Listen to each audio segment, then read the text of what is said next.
Good morning, students. Today we are going to study of chapter number 13. Heading is The Adventures of Gulliver.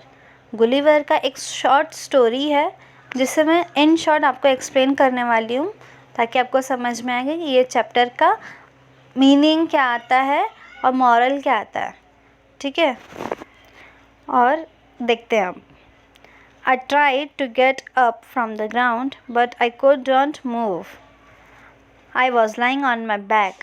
Then I found that my arms and feet were held down to the ground with the strings, and my hair which was long, was held down to the same way. Thousands of strings had been passed across my body, so that I could not move any part of me, but could only lie on my back looking up at the sky. जब Gulliver की आंखें खुली तो उन्होंने क्या देखा कि मेरे हाथ मुझे स्ट्रिंग्स यानी कि रस्सी से बांध के एकदम फिट किया गया है. मेरे जो बड़े बड़े बाल हैं उन बालों को खिल्ले में ठोक के खिल्ले में फंसा दिया गया है. मैं ज़रा सा भी हिल नहीं पा रहा हूँ. फेस को राइट टर्न लेफ़्ट टर्न कुछ भी नहीं कर पा रहा हूँ. सीधा मुझे क्या दिख रहा है, एक ऊपर आसमान में मतलब स्काई दिख रहा है. In a little time, I felt something alive moving on my foot. Then it came over my body up to my face. Turning my eyes down as much as I could, I saw a man. He was not half a foot high. By his dress, he seemed to be a soldier. Then there came 40 more following the first. I was so much surprised that I gave a great cry.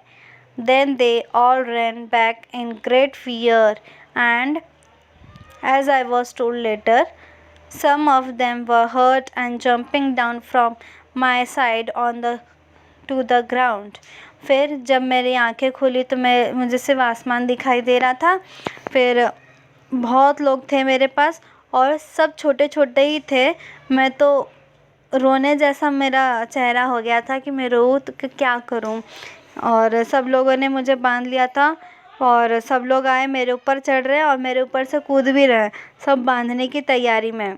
I was so much surprise that I great cry, यानी कि मैं बहुत आश्चर्यचकित हूँ इन सबको देखकर कि मैं कहाँ पर आया. मेरी नींद अभी खुली है, शायद मैं बेहोश हो गया था, कुछ उसे पता नहीं है. और ये कौन से गांव में हो रहा है? लिलीपुटियंस. ठीक है. Gulliver attempt to the pull free. और देखो,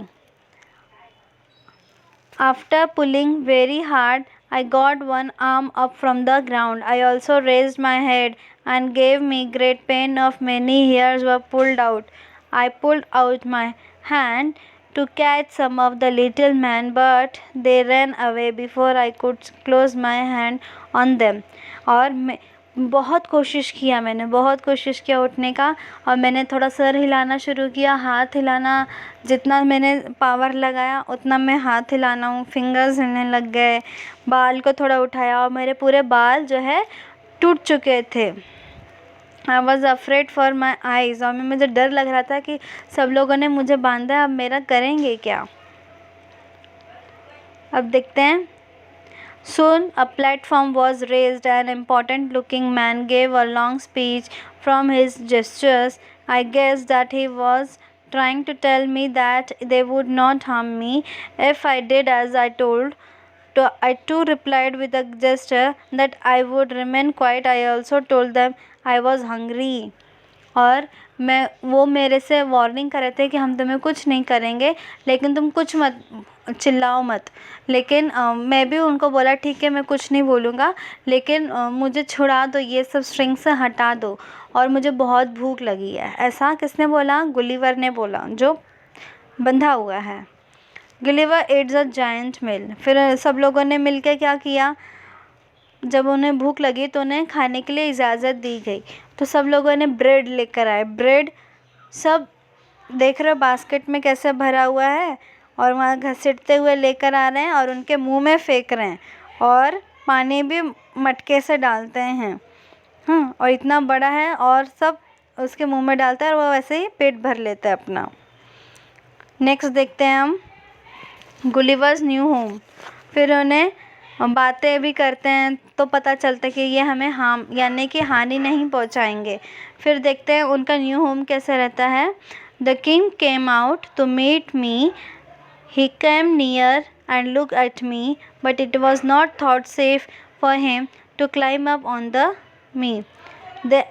At the place where cart stopped, there was an old church. It was largest building in the whole country. For certain reason, it had not been used as church of many years. It had now been made ready for me, used as my house. The great door on the north was 4 feet high and 2 feet wide. अब सब जैसे इंसान होते हैं उस हिसाब से उनका घर होता है ना, और ये गुलिवर के लिए एक भी घर उनके रहने लायक नहीं था। तो एक ओल्ड चर्च था जिसमें वो थोड़ा एडजस्ट कर सकता था। So I could go into it by going down on my hand. One of my feet was set in a great ring on the end of many strong string, so that I could not get away, but I could only walk some distance outside my door. The country outside looked at the garden. After some days, the king and his people were convinced that I would not harm them. So after I agreed to keep certain orders of the king, I was followed to move around. और थोड़ा सा उनको जगह मिल जाता है रहने के लिए, ताकि 2-3 कदम चलने लायक रहता है, ऐसा उनको चर्च दिया गया। और ऐसी बातों बातों में सब लोगों ने बोला कि तू हमें हानि नहीं ना पहुंचाएगा। कौन बोलता है? जो वहाँ के सोल्जर्स जैसे दिखते हैं वो सब बोलते हैं। तो गुलिवर भी बोलता है नहीं, मैं किसी को नुकसान नहीं पहुंचाऊंगा। तो वो लोग एज अ फ्रेंड्स रहने लग जाते हैं। ठीक है।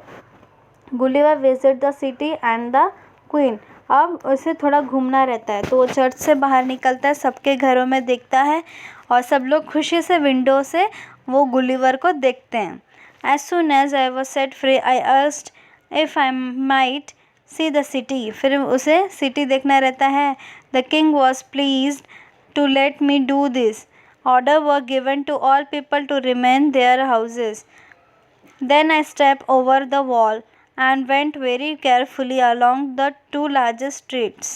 All the windows were full of faces looking out at me, and dictionary large number of people were standing on tops of houses. The king's house was just at the place where 2 great streets meet. There was a beautiful garden on all the sides. देख लो garden दिख रहा है ना आपको, ये वाला garden दिख रहा है। Lying down the garden, I put my eye to the windows. The room outside very beautiful. No, in one room I saw a queen and some of young princes. They were greatly pleased by my visit. और देख रहे हो ये queen दिख रही है आपको जिसे गुलिवर देख रहा है, और सम प्रिंसेस यानी कि प्रिंस है, यहाँ पे राजा लोग हैं, और कोई देख कर शौक हो जा रहा है, लेकिन सब लोग देख के खुश रहते हैं कि गुलिवर एक हमारा फ्रेंड जैसा मेंबर बन गया है। तो ये स्टोरी था गुलिवर का, यानी कि इस समय क्या कोई भी आए पहले उनसे बातें करो। डायरेक्टली अगर बड़ा आदमी देख के आप उनसे बिना बात के उसे मारने लगोगे तो ये तो गलत है ना। तो कोई भी बड़ा आदमी आपसे मिले या अपने से बड़े मिले तो उनका आदर सम्मान करना चाहिए। ठीक है।